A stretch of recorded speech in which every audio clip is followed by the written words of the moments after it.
Hola, les vamos a presentar la solución del problema 10 del capítulo 6, inciso C, inciso D del capítulo de funciones continuas del libro Cálculos de Spivak. Ahora el inciso C dice que demuestre que si f y g son continuas, también lo será el máximo de f y g y el mínimo de la función f y g. Antes de abordar la solución, vamos a indagar un poco acerca de lo que esto significa de forma intuitiva. Para eso, supongamos que tenemos dos curvas cualquiera, la función f igual a menos un quinto de x al cubo y la función g que es igual a menos un quinto de x al cuadrado, representada por la gráfica de color azul. En este diagrama se pueden ver ambas gráficas. Ahora, ¿qué es lo que hace la función máximo? La función máximo evalúa un punto en ambas funciones y toma el punto más alto. Por ejemplo, evalúa el punto x igual a menos 2 y decide conservar el punto correspondiente de la gráfica azul a g de x. Esto se mantendrá siempre que g de x sea mayor. Posteriormente, la que será mayor será la función f, la función verde. Así podremos decir que nuestra función máximo de f y g estará representada por la gráfica de color rojo, que es esta de aquí. Análogamente ocurre lo mismo con el mínimo. Evalúa el mínimo entre dos funciones y decide quedarse, evalúa un valor entre dos funciones y decide quedarse con el valor mínimo. Así nuestra función mínimo estará representada por la gráfica de color rojo, que es esta de aquí. Bien. Bien, ahora comenzaremos a dar la solución a este inciso. Bueno, primero partiremos por la definición de máximo de f y g geométricamente. Bueno, para esto vamos a utilizar el teorema 1 del capítulo 6, y el cual nos dice que si f y g son continuas en A, entonces la suma también es continua en A, su producto también es continuo en A, y la división de 1 sobre g es continua en A, siempre y cuando g de A sea distinta de 0. Bien, así podemos decir que entonces la suma de f más g y su resta de f menos g, siempre y cuando estas dos sean continuas, lo cual sabemos por hipótesis. Y bien, de acuerdo al inciso A, sabemos que si f menos g es continua, entonces su valor absoluto también lo es. Por lo tanto, toda esta expresión es continua, y lo sabemos por el teorema 1 del capítulo 6.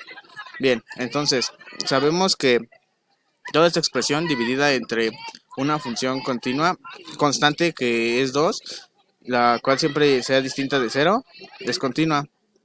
Y bueno, y en conclusión, entonces el máximo de f y g es continua siempre y cuando f y g también lo sean.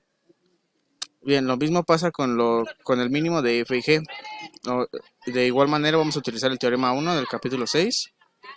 Y bueno, así sabremos que como f y g son continuas por hipótesis, entonces la suma también es continua, su resta también es continua, el valor absoluto de dicha resta también es continua, y asimismo la unión de estas dos, la cual es toda esta expresión, también es continua, y asimismo la división de estas dos entre la constante 2 también es continua. Por lo tanto, concluimos que el mínimo de f y g es una función continua siempre y cuando f y g lo sean. Ahora para el inciso D, demuestre que toda función continua f puede escribirse de la forma f igual a g menos h, donde g y h son no negativas y continuas.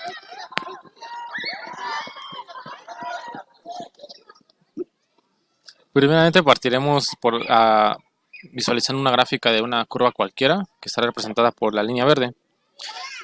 Ahora definiremos un conjunto A tal que sea f de x tal que las f de x mayor que 0. Es decir, estamos tratando de representar todas las f de x que sean no negativas.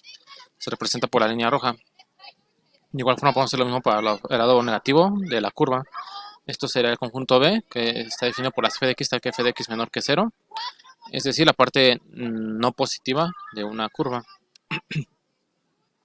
Ahora que tenemos definidos estos conjuntos, sugerimos como función g igual al máximo entre f y 0. Nótese que esta función g es una función no negativa para todo valor de dominio de f y por lo tanto de f. Pues siempre solicitar el máximo entre 0 y 1, entonces el valor mínimo de esta función va a ser 0 y máximo va a ser el máximo de f de x. Asimismo consideramos h a la función menos mínimo de f de 0. Nótese que la función solo mínimo de f y 0 es una función negativa y corresponde a la parte negativa a la parte no positiva de la función f. pero entonces menos mínimo de f de 0 será la reflexión de la parte no positiva de la función f, es decir, h será una parte positiva también. Ahora restamos estas funciones definidas para verificar que se cumpla lo que solicita el inciso. Entonces tenemos que g menos h es igual al máximo de f y 0 menos el menos mínimo de f y 0. Bueno, se hace en el símbolo más. Aplicamos la definición a la definición algebraica de máximo y mínimo. Obtenemos esto. Como podemos ver, tiene el mismo denominador, así que se pueden unir de esta forma. Aquí está sumando un valor absoluto, está restando, nos queda de esta forma. Ya sabemos que la suma de 0 se conserva el valor. En este caso es 2f sobre 2 y es igual a f. Conclusión, toda función continua en f puede escribirse de la forma f igual a g menos h, donde g y h son funciones no negativas y continuas. Y aparte, ¿quién es g? G es igual al máximo de f, g es igual al máximo de f y 0, y h es igual al menos mínimo de f y 0. Eso sería todo, gracias.